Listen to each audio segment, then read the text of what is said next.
Hello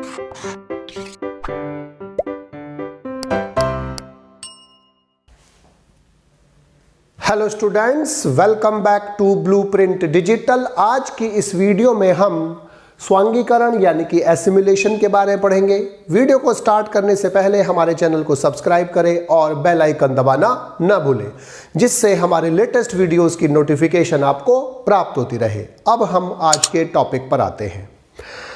भोजन के पाचन के फलस्वरूप कार्बोहाइड्रेट ग्लूकोज, फ्रक्टोज, मैनोज आदि में परिवर्तित हो जाते हैं, जबकि फैट्स, फैटी एसिड्स और ग्लिसरॉल जैसी चीज़ों में कन्वर्ट हो जाते हैं, जबकि प्रोटीन्स अमीनो एसिड में परिवर्तित हो जाते हैं।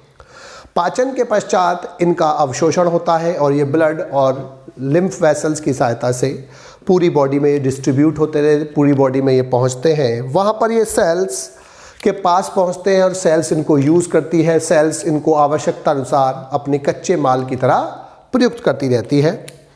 कुछ पदार्थ इनमें ग्लूकोज जैसे भोज्य पदार्थ से जो ग्लूकोज बनता है उसका यूज़ जो होता है वो एनर्जी बनाने में होता है, अर्थात एटीपी बनाने में होता है। बाकी अन्य पदार्थ जो होते हैं वो अनेक उपापचयी क्रियाओं में यूज़ होते हैं, अर्थात वो अनेक जैव संश्लेषी क्रियाओं में यूज़ होते हैं, एनाबॉलिज्म में यूज़ होते हैं।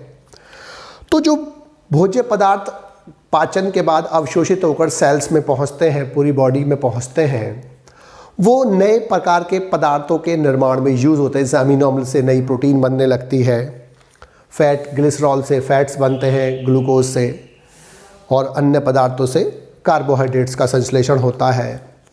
तो वह प्रक्रिया जिसमें भोज्य पदार्थों से पाचन के बाद जो छोटे पदार्थ बनते हैं उनका जैव संश्लेषी क्रियाओं में जो यूज़ होता है उसे हम स्वांगीकरण यानी कि एसिमिलेशन कहते हैं। बेसिकली इसका मतलब क्या है कि जो एब्जॉर्ब्ड फूड है, जो न्यूट्रिएंट्स हैं, उसका प्रोटोप्लाज्म के कंपोनेंट्स के बनाने में जो यूज़ होता है इसे हम एसिमिलेशन कहते हैं। एसिमिलेशन रेट अलग अलग जंतुओं में, अलग अलग प्राणियों में अलग अलग होता है। पिग में एसिमिलेशन रेट सबसे अधिक होता है।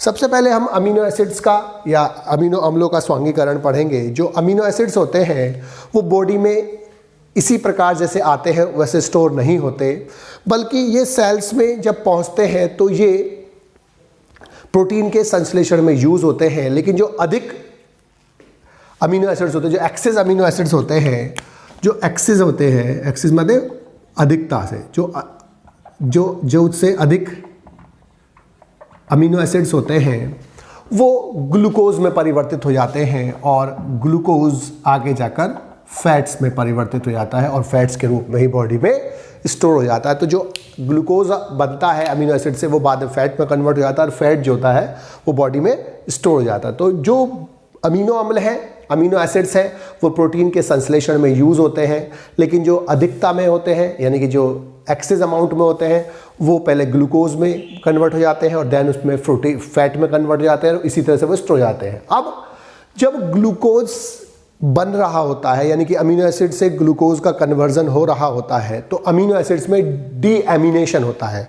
तो डीएमिनेशन का मतलब क्या होता है? डी माने होता है रिमूवल और एमिनेशन का मतलब होता है अमीनो ग्रुप का, NH2 ग्रुप का रिमूवल। तो इसे हम बोलते हैं डीएमिनेशन। और एनिमल्स में डीएमिनेशन की जो प्रमुख जगह है, साइट है, वो लीवर यानी कि यकृत होता है। इसके बाद है मोनोसैकेराइड्स का स्वांगीकरण। जो ग्लूकोज, फ्रक्टोज और गैलेक्टोज जो होते हैं वो लीवर में पहुंचते हैं, लीवर में हेपेटिक पोर्टल वेन से पहुंचते हैं, वहां से फिर वो हेपेटिक वेन से बाहर निकलकर और वो बॉडी में हार्ट के थोड़ा एक जगह से दूसरी जगह तक पहुंच जाते हैं, पूरी बॉडी में पहुंचते हैं। तो फ्रक्टोज जो होता है वहाँ पर वो ग्लूकोज में चेंज हो जाता है और वो ग्लूकोज में जो परिवर्तित होता है वो एंट्रोसाइट्स में होता है। जो ल्यूमन होती है तो ल्यूमन की जो इनर वाल होती है, जो विलाई बनाती है, और विलाई की जो सेल होती है वो एंट्रोसाइट्स कहलाती है। गैलेक्टोज जो होता है वो ग्लूकोज में परिवर्तित होता है, लेकिन उसका जो साइट होता है परिवर्तन का वो लीवर होता है, अर्थात लीवर में गैलेक्टोज ग्लूकोज में परिवर्तित हो जाता है। जो एक्सेस ग्लूकोज होता है, जो अधिकता से ज़्यादा है, जो उससे ज़्यादा जो ग्लूकोज होता है वो ग्लाइकोजन में कन्वर्ट हो जाता है। जो ग्लूकोज है वो जो एक्सिस ग्लूकोज है, जो अधिकता है, जो ग्लूकोज की अधिक मात्रा है वो ग्लाइकोजन में कन्वर्ट हो जाती है। और जो सबसे प्रमुख साइट है जहाँ पर वो ग्लाइकोजन में बनकर स्टोर हो जाती है, संचित होती है, वो लीवर होता है। लेकिन इसके अलावा जो ग्लाइकोजन है वो मसल में भी यानी कि पेशियों में भी स्टोर रहता है, लेकिन लीवर में ज़्यादा स्टोर रहता है, पेशियों में कम रहता है। मसल्स में यानी कि पेशियों में जो ग्लाइकोजन होता है वो मसल्स कॉन्ट्रैक्शन यानी कि पेशी संकुचन में यूज हो जाता है। कुछ ग्लूकोज जो होता है वो फैट्स में परिवर्तित हो जाता है और वो इसी प्रकार से स्टोर हो जाता है। तो जो ग्लूकोज होगा वो फैट में भी परिवर्तित होता है और फैट में ही जाकर वो स्टोर हो जाता है, अर्थात संचित हो जाता है। इसके बाद जो एसिमिलेशन होता है फैट्स का यानी कि वसा का जो स्वांगीकरण है, जो एब्जॉर्ब्ड फैट होता है, वो जो फैट होता है जो ग्लिसरॉल और फैटी एसिड के रूप में बॉडी में आता है, तो वो कैरेक्टरिस्टिक फैट में वो परिवर्तित हो जाता है और फैट जो होता है वो रीअरेंजमेंट करके फैटी एसिड्स के रीअरेंजमेंट से फैट बनता है। तो यानी कि जो फैटी एसिड्स बनते हैं डाइजेशन के बाद उनका रीअरेंजमेंट होता है जिससे फैट बनते हैं। और कुछ फैट जो होता है वो लीवर में स्टोर हो जाता है, यकृत में स्टोर हो जाता है। कुछ फैट जो होता है मसल्स में यानी कि पेशियों में स्टोर हो जाता है और कुछ जो होता है वो मीजेंट्रीज में स्टोर हो जाता है। मीजेंट्रीज क्या होती हैं कि वो डबल लेयर होती है पेरिटोनियम की, जो विसरा से अटैच रहती है, जो बॉडी के अंदर देह गुहा के अंदर आंतरिक कोमल अंग होते हैं, डेलिकेट ऑर्गन्स होते हैं अंदर की तरफ, उन्हें हम विसरल ऑर्गन्स बोलते हैं या विसरा बोलते हैं। तो इन डबल लेयर जो होती है पेरिटोनियम की, वो जो विसरा से अटैचमेंट के लिए यूज़ होती है उसको हम मेजेंट्रीज बोलते हैं। और इसके अलावा एडिपोज टिश्यू में भी फैट स्टोर होता है। तो फैट 4 जगह यूज़ हुआ, स्टोर हुआ, लीवर में, मसल्स में, मेजेंट्रीज में और एडिपोज टिश्यू में। 4 जगह जो फैट होता है वो स्टोर हो जाता है, एक्स्ट्रा फैट जो होता है।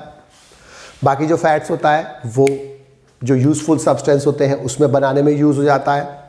लीवर सेल्स में जो फैट्स होता है वो अमीनो एसिड्स में और कार्बोहाइड्रेट में भी कन्वर्ट हो जाता है। जो ज़रूरत से ज़्यादा एक्स्ट्रा फैट होता है उसमें से कुछ फैट जो होता है वो अमीनो एसिड में और कार्बोहाइड्रेट में भी परिवर्तित होता है। इस प्रकार से जो डाइजेस्टेड फूड होता है उसमें फैट, अमीनो एसिड्स और कार्बोहाइड्रेट्स जो होते हैं उनका बॉडी में पहुंचने के बाद यूज़ होता है, नए प्रोटोप्लाज्म बनाने में यूज़ होता है, नए कंपोनेंट्स बनाने में यूज़ होता है।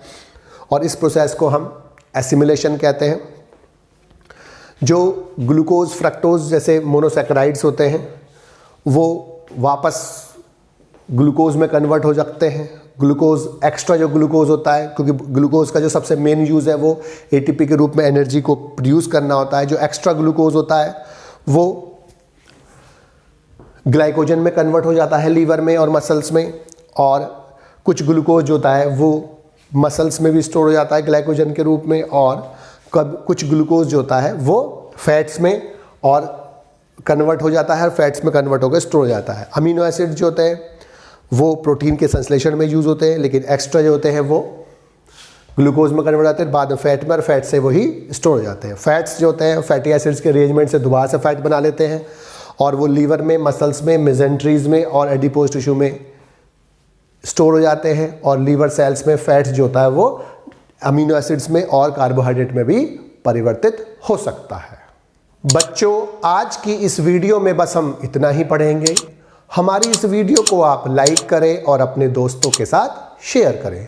यदि आपका कोई डाउट है तो आप हमें कमेंट करके बता सकते हैं।